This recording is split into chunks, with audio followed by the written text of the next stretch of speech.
congratulations. Hope you all are doing well. See, previously આપણે તમારું economics for business decisions એમાં discuss કરતા હતા about unit number 3 price differentiation.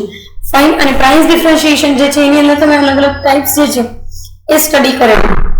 Right now we are going to focus over to capital budgeting.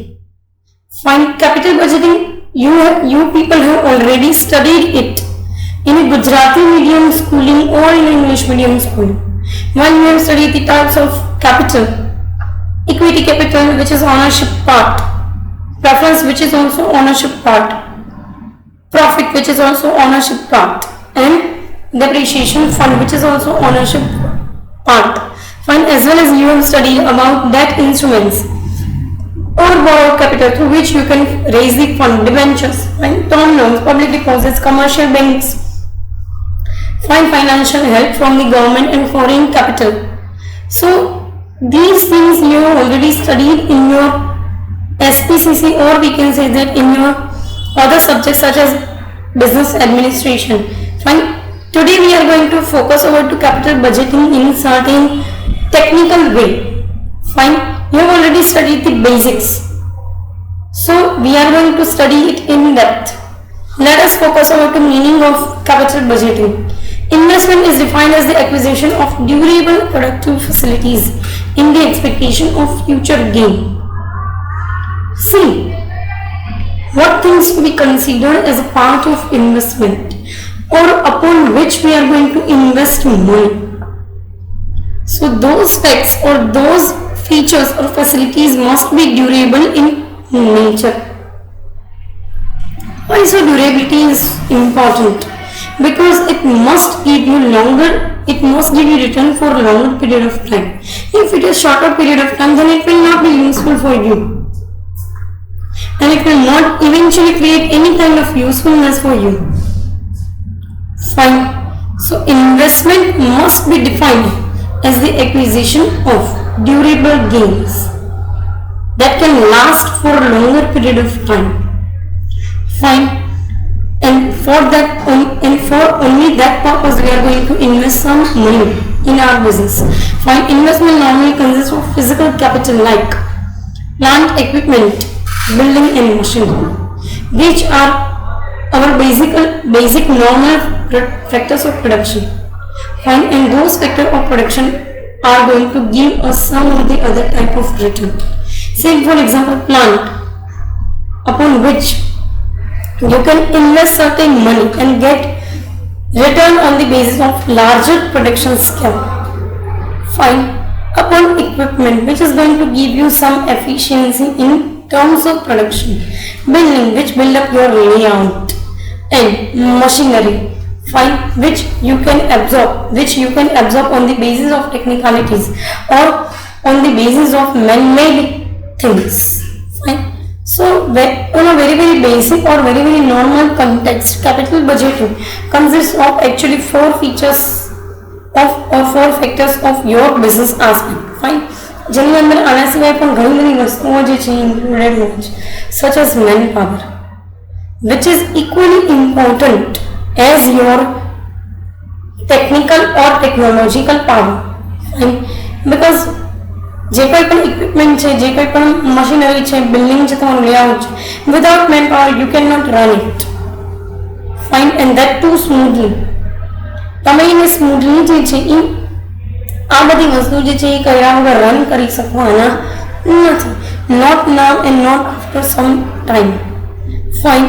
It may also include non physical capital like training of personnel. Yes, somehow it may include. બરાબર. એક વસ્તુ છે કે આ વસ્તુ જે છે એ main પાવરને પણ ઇન્ક્લુડ કરી લે છે, એટલે કે તમે ટ્રેનિંગ પોર્શન ઉપર કેટલું જે છે ફોકસ કરવા માંગો છો, કેટલું ટ્રેનિંગ જે છે એને ડેવલપ કરવા માંગો છો. ફાઇન. બીકોઝ લોકો ટ્રેન હોય તો એ તમારી કંપની અંદર એફિશિયન્સી ક્રિએટ કરી શકશે.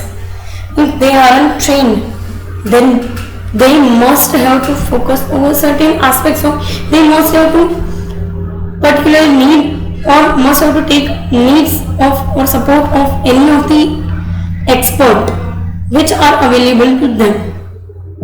Fine. સો બેઝિકલી તમારે એક્સપર્ટીઝ જે છે એની રિક્વાયરમેન્ટ રહેશે ઇન ટર્મ્સ ઓફ અને જો તમારી કંપની નથી દેતી તો ઇટ મીન્સ કે તમારે બહારથી કોઈકનો સહારો લેવો પડશે ટ્રેનિંગ લેવા માટે. ફાઇન. સો ખાલી ફિઝિકલ કેપિટલ કે ફિઝિકલ રિસોર્સિસ નહીં, you will need man power also and you will need minds of people. Fine. આગળ તમને કીધું છે કે investment or capital expenditure usually ઇન્વોલ્વ્સ a large sum of money incurred at the point of time, whereas its benefits are realized at different point of time in future. Investment અથવા capital expense આપણે એને કહીએ છીએ કે જે usually જે છે એ બહુ લાર્જ સમ ઓફ મની જે છે બરાબર એના થ્રુ જે છે એ તમને બેનિફિટ અપાવડાવે છે, not right now or not in present but in future at certain different point of time. એ તમને definitely benefit અપાવડાવશે if it is productively invested or if you are able to get productivity from it. Fine. તો એ definitely જે છે એ તમને કંઈક ને કંઈક benefit અપાવડાવશે જ, and it is basically needed for us, right? So yes, they have particularly given us those aspects. अगर तुमने कीधु छे it represents non-flexible long-term commitment to the funds and hence has a long-term and significant effects of firm's profitability. Yes, it represents obviously non-flexible long-term commitment to funds. બરાબર. તમારા fund જે છે એનું તમને કોઈ ઇમિડિયેટ રિટર્ન મળવાનું નથી. આજે ઇન્વેસ્ટમેન્ટ કરવાનું કાલ રિટર્ન મળવાનું એવું હાલના ટાઈમ પીરિયડમાં શેર માર્કેટમાં પોસિબલ નથી. તો અહીંયા જો તમે એક લેઆઉટની વાત કરો છો, એક વસ્તુ જે છે એના પ્રોડક્શનની વાત કરો છો, તો obviously it is not going to give you immediate return. બીજી એક વસ્તુ it is completely non flexible in nature. તમે વારે ઘડીએ જે છે એ તમારો પ્લાન લેઆઉટ તમારું બિલ્ડિંગ વેચીને બીજી જગ્યાએ બિલ્ડિંગ, આ વસ્તુ પોસિબલ નથી. You are not in a business of real estate. એમાં એવું પોસિબલ નથી. આમાં તો પોસિબલ થાય. Fine. and hence has a long term and significant effects on firm's profitability. અને આ વસ્તુ જે છે બરાબર એ તમને લોંગર ટાઈમ પીરિયડ પછી જ જે છે એ બેનિફિટ અપાવડાવશે. શોર્ટર ટાઈમ પીરિયડમાં તમને કોઈ બેનિફિટ અપાવડાવવા માટે કેપેબલ છે નહીં. Fine. So it is a very simple aspect that we can focus over. બરાબર. આગળ જે છે એ તમને આપેલું છે nature of capital budgeting. Actually capital budgeting હોવું કેવું જોઈએ એ તમને અહીંયા આપેલું છે. એઝ વી ઓલ નો કે કેપિટલ બજેટિંગ એ હેક્ટિક ટાસ્ક છે અને બહુ સિમ્પલ એવા વેથી તમને કહી દઉં કે કેપિટલ બજેટિંગ કરવા માટે તમારે યર્સ ઓફ ટાઈમ જે છે એના ઉપર દેવો પડે. મિનિમમ 1 થી 2 વર્ષ તો સ્પેન્ડ કરવા જ પડે, તો જ તમે કેપિટલ બજેટિંગના એક કન્ટેક્સ્ટ થ્રુ જઈ શકો છો. ફાઇન. સો કેપિટલ બજેટિંગ જે છે એ ફોલોઈંગ ક્વેશ્ચન્સ જે છે એના આન્સર તમને આપશે. નીચે આપેલા ક્વેશ્ચન્સ જે છે એના આન્સર્સ તમને આપશે. બરાબર. અને એ આન્સર જો તમને મળી જાય છે તો સમજી લેવાનું કે તમારું કેપિટલ બજેટિંગ જે છે એ પ્રોપર થયેલું છે.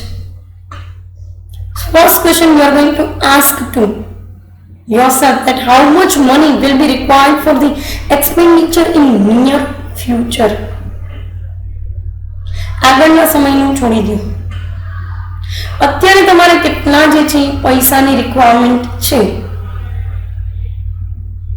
અને એ રિક્વાયરમેન્ટ જે છે એ નજીકના ભવિષ્યમાં તમને કેટલો બેનિફિટ અપાવડાવવા માટે કેપેબલ છે એ વસ્તુ પહેલા તો તમે જોઈ લો. ઇટ મીન્સ કે તમારા કરંટ અસેટ્સ ઉપર ફોકસ કરો, જેને તમે એક વેની અંદર ડિફાઇન કરી શકો કે that's how we are going two gate the money, V are going two gate certain we can say that profit. Fine. Second part તમને પૂછે છે કે how much money will be available. અત્યારે હાથ પર કેટલા પૈસા તમારી પાસે છે અને નજીકના ભવિષ્યમાં કેટલા પૈસા તમારી પાસે આવી શકે એમ છે. પૈસાની અવેલેબિલિટી નિયર ફ્યુચરમાં કેવી છે. that can be actually define your capital budgeting idea. એના ઉપરથી ડિસાઇડ થશે કે તમારે કેટલું જે છે એ બજેટિંગ કરવાની રિક્વાયરમેન્ટ છે, કારણ કે મનીની રિક્વાયરમેન્ટ ઉપરથી જ નક્કી થાય કે કેટલા પૈસા અવેલેબલ અત્યારે છે, કેટલા વધારે રેઝ કરવા પડશે. અને થર્ડ તમને આપેલું છે કે how much money will be available to be distributed to different projects. તમે એક સાથે 2 કે એક સાથે 3 પ્રોજેક્ટ લોન્ચ કરો છો, કે ઓલરેડી એકાદો પ્રોજેક્ટ ચાલે છે અને નવો લોન્ચ કરો છો, તો તમે અત્યારે તમને મળે છે એ પૈસામાંથી અલગ અલગ પ્રોજેક્ટ્સ ઉપર તમે કેટલા પૈસા નાખી શકશો, બરાબર? Because it's needed. દરેક પ્રોજેક્ટનું ડિસ્ટ્રીબ્યુશન એવા વેથી થવું જોઈએ કે જેના થ્રુ તમને ઇફેક્ટિવ મની જે છે એ realise, effective profit realise, and not only effective money or effective profit, but તમને જે છે એ કોઈક સ્પેસિફિક વેની અંદર પ્રોફિટનો કે કેશનો જે છે ઇનફ્લો જે છે થતો રહે. એવું ના બનવું જોઈએ કે અત્યારે પૈસા મહિના પછી નહીં મળે, ધેટ્સ ઇટ. એવું થવું જોઈએ નહીં, બરાબર? સો એ એક વસ્તુ જે છે એ તમને આપેલી. બેઝિકલી આપણે આ સેશનની અંદર ઇન્ટ્રોડક્ટરી પાર્ટમાં meaning as well as nature of capital budgeting જે છે એ ડિસ્કસ કરવાનું છે. કમિંગ સેશનની અંદર we are going to focus over to the demand of particularly capital, or we can say that the demand of capital budgeting or need of capital budgeting. In particular આ session માટે જે છે અહીંયા સુધી રાખીએ. Thank you so much.